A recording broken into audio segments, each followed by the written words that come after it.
Estamos de volta com o Código Aberto, a gente está conversando sobre família durante essa temporada, mas hoje a gente está pensando um pouquinho sobre a solidão. E eu achei muito legal quando a Mari trouxe a sequência, né, de três passos de alguma maneira, ou 3 coisas que podem ajudar na solidão, mas quando você estava lendo, eu estava pensando o seguinte, que não são apenas 3 posturas de quem está só, mas 3 posturas de quem não quer deixar os outros sós, né? São 3 posturas que eu posso aplicar de tal maneira que as pessoas... Que eu acho que essa é uma pergunta interessante. A gente sempre... será que eu me sinto só? Você se sente só? Não, talvez a gente vai responder que não. Mas tem alguém no meu círculo que está se sentindo só? Será que tem alguém das pessoas que eu trabalho, as pessoas com as quais eu convivo, alguém na minha igreja, que ela está se sentindo pertencente? Ou será que ela não está sentindo isso?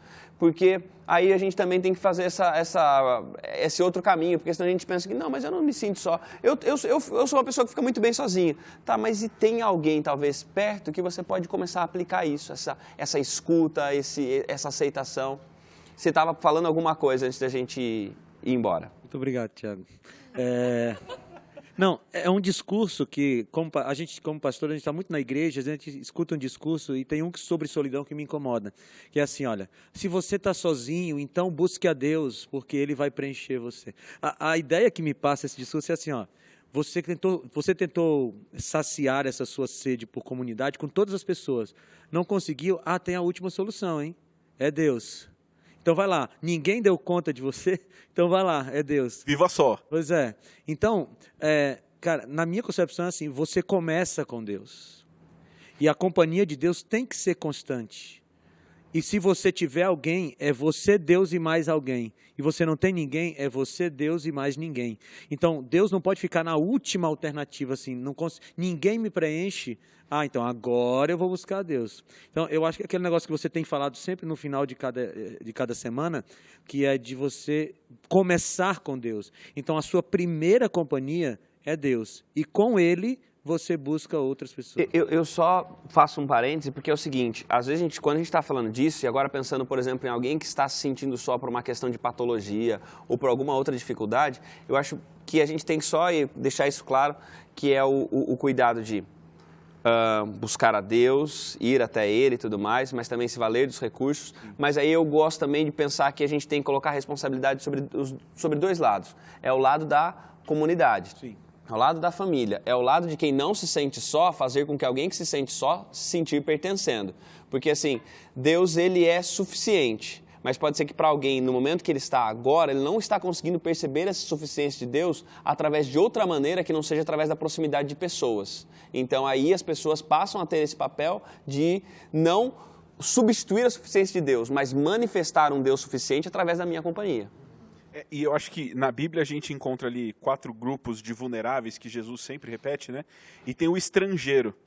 E o estrangeiro, ele é muito legal da gente observar como ele saiu da pátria dele, saiu do país dele, ele foi para outro lugar, sem, quem sabe, uma identidade, sem se sentir bem ali.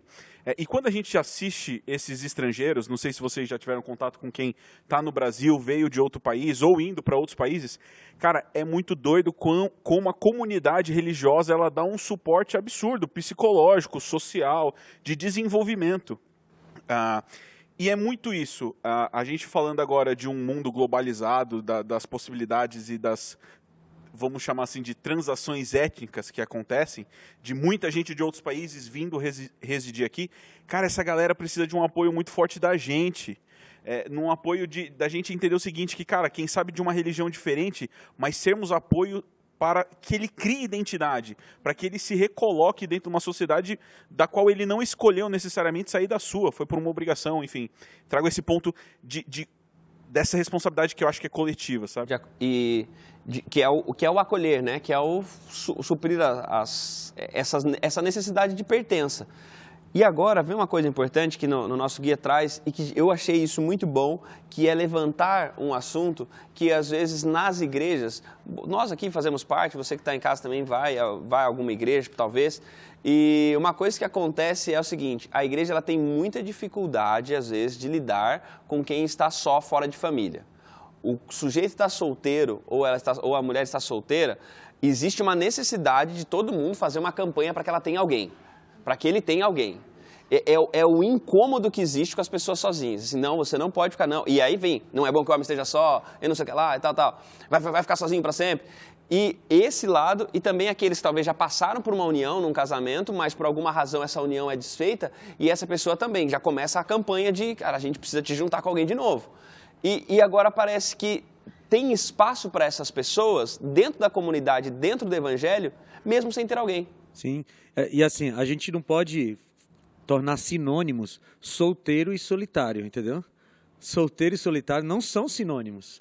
Uma pessoa pode ser solitária não sendo solteira, e uma pessoa solteira não necessariamente é solitária. E pode ser casado e solitário. Pode ser casado e é o que a solitário. gente mais vê hoje, é uma casa cheia de pessoas e você solitário. E aí a gente tem dois extremos quando a gente olha para um solteiro, ou para a vida de solteiro. Um é demonizar a vida de solteiro. Nossa, você precisa fugir disso imediatamente.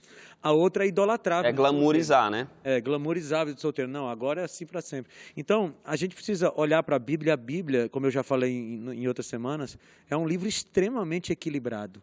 Você tem solteiros felizes na Bíblia, você tem casados felizes na Bíblia, e a Bíblia dá espaço para que você tenha alguém com quem você vai ser feliz, ou você seja feliz sozinho.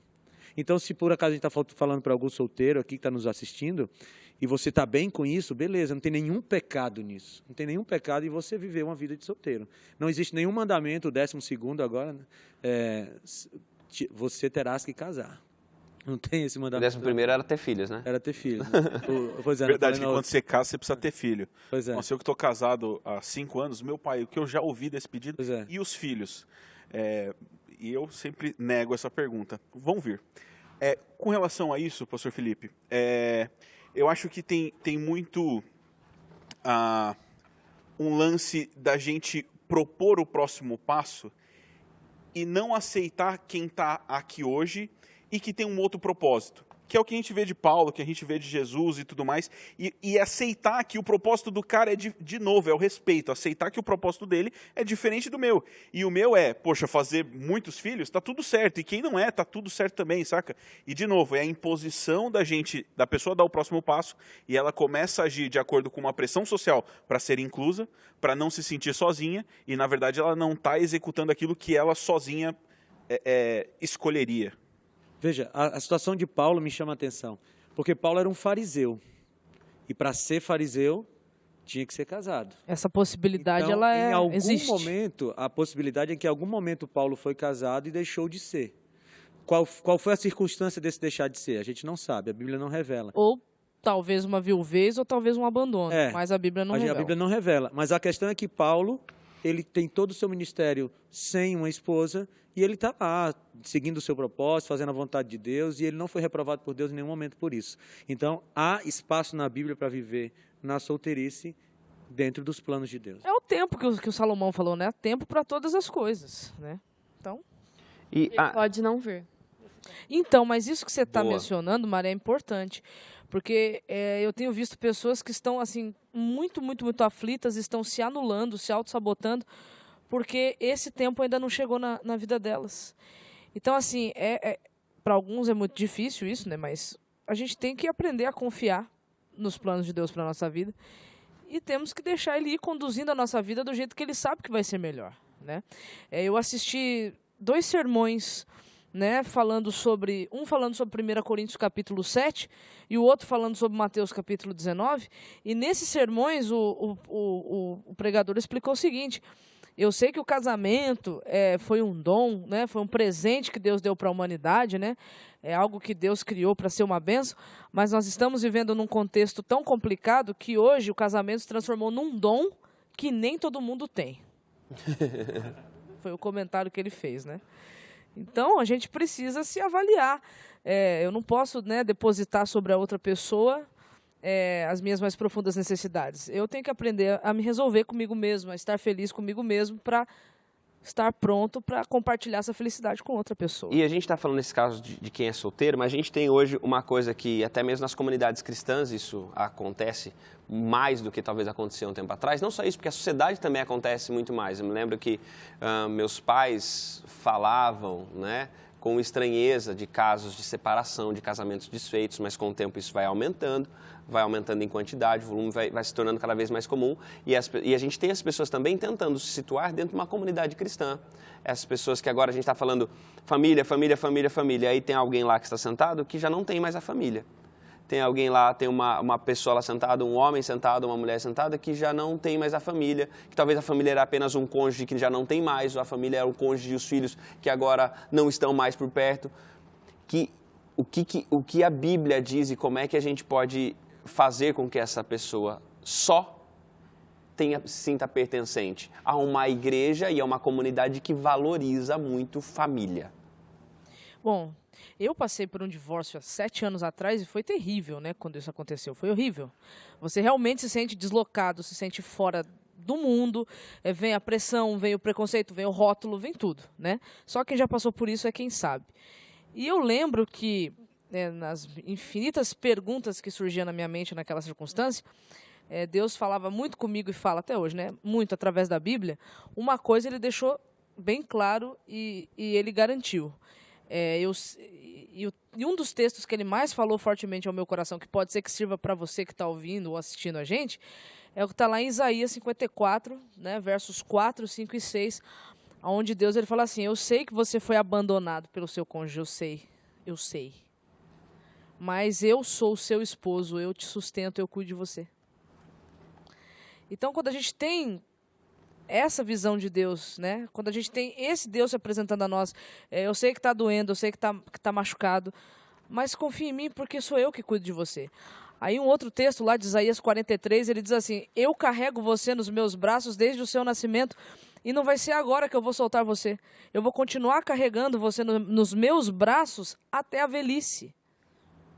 Então, esquece as coisas que estão ficando agora para trás e olha para frente, prossegue, rumo ao alvo, rumo ao chamado, à soberania, à vocação que eu te dei em Jesus. Então, esquece o passado e foca naquilo que virá mais à frente. Então, assim, existe vida, sim, para quem está solteiro e existe vida, sim, para quem se divorciou. Existe vida, porque a vida não está numa pessoa...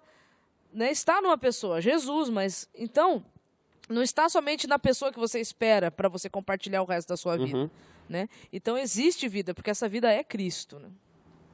E eu acho muito bacana pensar que aí, quando a gente olha para isso, você falou, né, que existe vida e existe um papel no reino, existe um papel na comunidade. E isso é muito importante porque a gente está falando para pessoas que talvez não viveram isso, não vivenciaram isso, não passaram por isso, e talvez já estão casados, estão com a sua família, né, organizada ali, mas a gente não pode esquecer que o corpo de Cristo, a igreja, a comunidade precisa ser esse lugar que gera esse senso de pertença, de que essa pessoa ela ainda tem um papel a desempenhar, que ela ainda tem o dom do Espírito sobre ela para que ela ministre bênção às outras pessoas e, querendo ou não, ela se torna um instrumento de geração de identificação com outras pessoas que talvez não estão também na comunidade, que podem se sentir parte, se perceber alguém com as mesmas características, incluído e fazendo parte. A gente, às vezes, usa aquele texto lá de Malaquias 2,16 para apunhalar as pessoas, né? Lá diz que Deus odeia o divórcio. Se você olhar todo o contexto, Deus está dando uma bronca nos líderes, lá em Malaquias 2. Nos sacerdotes, que eles não estão respeitando os princípios de Deus. Inclusive, eles estavam abandonando as esposas por motivo fútil e deixando elas para lá. E aí, nesse contexto, Deus diz, Deus odeia o divórcio. Mas a gente tem que pensar que Deus odeia o divórcio, mas Ele não odeia o divorciado, a divorciada. Deus ama igualmente. E o fato da pessoa, de o casamento daquela pessoa acabar, não torna aquela pessoa incapaz de continuar produzindo dentro da comunidade, dentro do reino de Deus, como o Tiago acabou de falar. A pessoa divorciada não perdeu a utilidade. E isso a pessoa divorciada precisa entender, ela continua útil. E nem perdeu o seu valor diante de Deus. Exato. Pode até ser que a pessoa não foi valorizada pelo seu cônjuge, que abandonou. Mas o Deus que a ama continua amando tanto quanto a amava quando ela era casada. E a gente tem uma outra condição agora também que gera, né, pensando em condições que geram solidão, a gente tem esse indivíduo solteiro e cada vez mais a gente está vendo uma sociedade onde esse trânsito de casa dos pais para minha casa cada vez menos existe o casa dos meus pais, minha casa sozinho e depois minha casa com alguém. Então, se a gente tem surge esse período agora, né, muito marcado e muito comum, que é dessa vida solteira, fora da casa dos pais, mas ainda não numa família. A gente tem essa questão do divórcio, das pessoas que acabaram tendo uma união descontinuada, mas a gente tem também os lutos que a gente acaba vivendo, né? Seja um filho que perde os pais, seja você falou do quarteto dos vulneráveis, né? Como o Timothy Keller usa essa expressão, né? Do quarteto dos vulneráveis, ele fala que de dois deles, de forma bem especial, tem a ver com o luto, né? Que é o órfão e a viúva. O que a gente pode, o que a Bíblia oferece, o que a comunidade precisa oferecer para quem está agora vendo esse outro momento, que é um momento de solidão diferente. É uma solidão diferente, a solidão da perda por morte. Eu sempre lembro de Tiago, do livro de Tiago, né, da carta lá de Tiago, quando ele diz que a verdadeira religião é cuidar dos órfãos e das viúvas. Então, assim, o órfão e a viúva, eles estão passando por um momento de sofrimento, especialmente ali próximo ao momento que a pessoa ficou órfã ou que a pessoa ficou viúva. É um momento de muita vulnerabilidade. E Deus não coloca a responsabilidade sobre quem está sofrendo. Na Bíblia, Deus coloca a responsabilidade sobre quem está perto de quem está sofrendo para ir lá e cuidar. Então, veja, diante de Deus, a verdadeira religião, segundo Tiago, não é exatamente fazer ou deixar de fazer, cumprir regras. A verdadeira religião está cumprindo quem assiste quem está sofrendo.